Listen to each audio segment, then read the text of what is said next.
Hello लोग guys यार, कैसे हैं आप सभी लोग। तो यार आज हम बात करने वाले हैं यार एक ऐसे टोकन के बारे में जिसके बारे में शायद आपको जानना बहुत ज़्यादा ज़रूरी है, क्योंकि शायद इसकी जो प्राइस है अभी करेंटली जो इसकी प्राइस है उससे ये 10x जाने वाला है। तो ऐसे में यार मेरे को लगता है थोड़ा हिस्सा तो आपके पोर्टफोलियो में इस टोकन का होना चाहिए। टोकन का नाम है यार चेन लिंक टोकन। ये काम क्या करता है, तो एक डिसेंट्रलाइज ऑर्गेन नेटवर्क है। क्या होता है, कैसे होता है, हम डिटेल में आगे बात करेंगे आसान भाषा में। थोड़े मोड़े पर हम इसको ओवरव्यू से समझ लेते हैं। तो वैसे इसके भी करंट प्राइस की बात करें तो ये आपको $27 के आसपास ट्रेड हो रहा है, और एक्सपर्ट्स ऐसा मानते हैं कि इसकी जो प्राइस है अभी से 10x होने वाली है साल के आखिर तक। और मेरे को लगता है अगर 10x नहीं भी होती है यार, लेकिन इसके यूज केसेस को देखते हुए ऐसा लगता है कि ये कम से कम $100 तो जाना चाहिए 2022 के आखिर तक। और बता दूं यार क्रिप्टो मार्केट है, अनसर्टेनिटी काफ़ी ज़्यादा है, कुछ भी पॉसिबल है। इथेरियम के जैसे $1000 पे भी पहुंच सकता है, और या फिर हो सकता है $70-80 के आसपास ही पहुंच पाए मुश्किल से। तो कुछ भी पॉसिबल है, लेकिन इसके यूज केस को देखते हुए और आगे मैं आपको जब इसके बारे में बताऊंगा तो आप खुद को भी अंदाजा लग जाएगा कि इसकी प्राइस एक्चुअल में कितनी होनी चाहिए। और अभी करेंटली एक अंडर वैल्यूड क्रिप्टो इसे आप कह सकते हैं।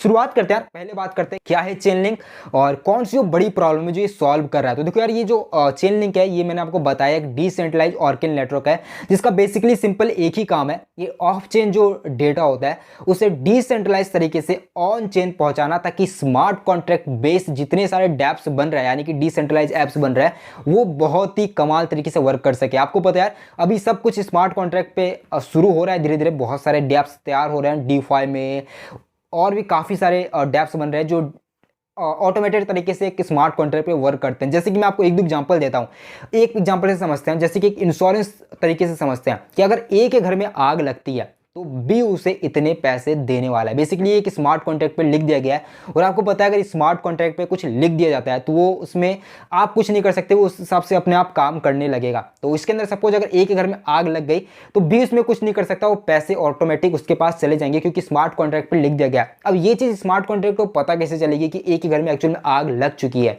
अब ये तो कोई आदमी जाके उसको बताए कि भैया यहाँ पे आग लग चुकी है, अब आपको पैसा भेजना है, तो फिर तो वही बात हो गई, कोई आके उसको झूठ भी बोल दे कि आग लग चुकी है, या फिर कोई सच भी झूठी भी बोल दे कि नहीं उसकी आग नहीं लगी है जबकि उसके घर में आग लग चुकी है, तो कुछ भी पॉसिबल है। तो ये सेंट्रलाइज तरीके में पॉसिबल है, जबकि डिसेंट्रलाइज जो कि चेन लिंक इस जगह पे क्या काम कर रहा है, ये सेम वही डेटा को स्मार्ट कॉन्ट्रैक्ट के पास पहुंचा रहा है एक डिसेंट्रलाइज तरीके से, बहुत सारे सोर्सेज से इकट्ठा करके उस डेटा को वहां पे पहुंचा रहा है। और बेसिकली बस यही चेन लिंक का काम है, और इसके यूज केस को देखते हुए लगता है कि काफी ज्यादा इसकी पोटेंशियल रखता है ये चेन लिंक।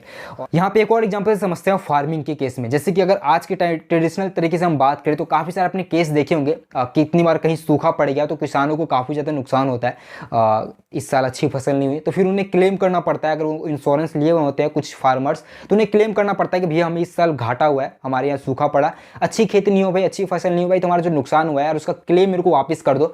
तो ऐसे में क्या होता है कि प्रोसेस लंबा जाता है, उन्हें पेपर वर्क करना पड़ता है, काफ़ी टाइम कंज्यूमिंग होता है। जबकि अगर यही चीज़ स्मार्ट कॉन्ट्रैक्ट पे आए और चेन लिंक के थ्रू ये जो डेटा है उन्हें मिल जाए डिसेंट्रलाइज तरीके से, तो कैसा होगा कि पहले इसमें फीड कर दिया गया है कि अगर यहाँ पे इतनी बारिश होती है या फिर अगर यहाँ पे सूखा पड़ता है तो ऑटोमेटिक इसका जो क्लेम है बिना किसी क्लेम को वहाँ पे प्रूफ करे वो पैसे उसके फार्मर के अकाउंट में चले जाएंगे। अब ये जानकारी उनको मिलेगी कैसे स्मार्ट कॉन्ट्रैक्ट को, तो ये जानकारी पहुँचाने वाला है चेन लिंक। और चेन लिंक आपको डेटा फैच करेगा गूगल क्लाउड से या फिर और किसी सोर्सेज से कि हाँ सच में इस जगह इस पर बारिश नहीं हुई थी, और ये डेटा आपको स्मार्ट कॉन्ट्रैक्ट के पास पहुंचा देगा और फिर ऑटोमेटिक ये फंक्शन काम करने लगेगा। तो बेसिकली आप समझ सकते हैं कि चेन लिंक का बस एक ही काम है, जो भी ढेर सारे ऑफलाइन डेटा है जो कि डिसेंट्रलाइज तरीके से आपको स्मार्ट कॉन्ट्रैक्ट के पास पहुंचाना, बस यही आपको ये चेन लिंक का काम है। और आज के टाइम में जितने भी स्मार्ट कॉन्ट्रैक्ट बेस्ड डैप्स बन रहे हैं उन सबको ये डेटा चाहिए। जैसे कि एक और दो एग्जांपल समझ लेते हैं। जैसे कि आप मान के चलिए जो एक्सचेंजेस है, और जैसे कि आपने अभी देखा कॉइन मार्केट कैप या फिर बाइनेंस जैसे जो आपको क्रिप्टो के रेट्स बताते हैं, तो हो सकता है यार इसमें मैनिपुलेशन भी किया जा सकता है कि किसी क्रिप्टो के बीच में आपने देखा होगा कॉइन मार्केट कैप के अंदर गलत रेट्स दिखाए रहे थे किसी कॉइन्स के। ये पॉसिबल है क्योंकि ये किसी सेंट्रलाइज अथॉरिटी के पास है, किसी सेंट्रलाइज बॉडी के पास इसका पूरा सर्वर है, तो वो चाहे तो किसी भी क्रिप्टो के कुछ भी रेट करके मैनिपुलेट मार्केट को किया जा सकता है अचानक से। और वही अगर ये चीज़ अगर डिसेंट्रलाइज तरीके से हो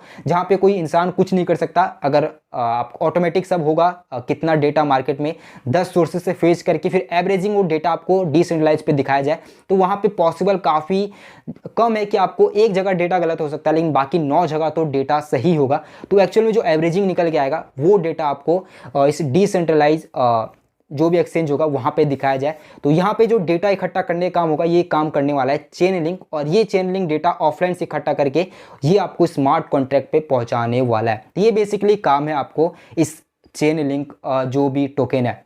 तो इससे आपको अंदाजा लग रहा हो कि यार चेन लिंक कितना ज़्यादा पोटेंशियल रखता है फ्यूचर में। जो भी स्मार्ट कॉन्ट्रैक्ट बेस्ड प्रोजेक्ट्स आएंगे, डैप्स आएंगे, उनको डेटा की जरूरत पड़ेगी, और वो डेटा में क्योंकि ये लीडिंग है, अभी इसके कंपटीटर की बात करें तो अभी कोई भी इस लेवल का कॉम्पिटिटर नहीं है, और इस लेवल का ब्रांड वैल्यू के साथ कोई कंपटीटर नहीं है। तो कोई भी नेक्स्ट नया डैप आता है जिस इस हिसाब से उनको डेटा चाहिए होता है, तो सबसे पहले अगर उनको डेटा की जरूरत पड़ेगी तो सबसे पहले ये चेन लिंक के पास ही जाएंगे ताकि उनको ये सर्विस प्रोवाइड कर सके।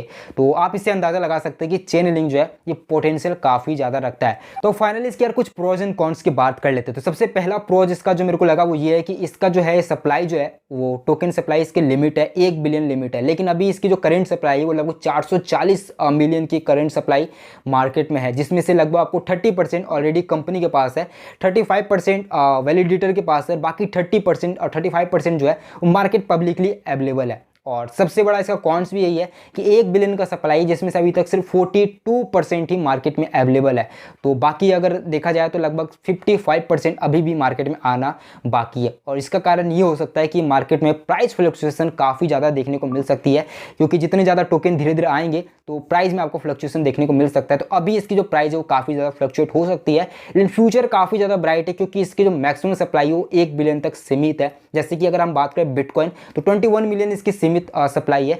तो एक टाइम जब ये 21 मिलियन सप्लाई इसकी खत्म हो जाएगी तो इसका जो प्राइस है वो फ्लक्चुएशन काफ़ी ज़्यादा कम हो जाने वाला है, और इसकी वैल्यू फिर बहुत नेक्स्ट लेवल होने वाली है, क्योंकि आपको बेसिक डिमांड एंड सप्लाई का जो काम करता है, डिमांड ज़्यादा है सप्लाई कम है, तो डेफिनेटली यहाँ पे प्राइस किसी भी चीज़ की हाइक होती है। मार्केट का सिंपल इकोनॉमिक्स है, तो वहाँ पे इस चेन लिंक में भी यही फॉर्मूला होने वाला है, क्योंकि 1 बिलियन की लिमिटेड सप्लाई है, तो इसका प्राइस जो फ्यूचर में होने वाला है वो काफ़ी ज़्यादा स्टेबल होगा और काफ़ी ज़्यादा इसका ब्राइट फ्यूचर है। और क्योंकि अपने मार्केट का मोनोपोली है तो डेफिनेटली ये फ्यूचर काफ़ी इसका ब्राइट है।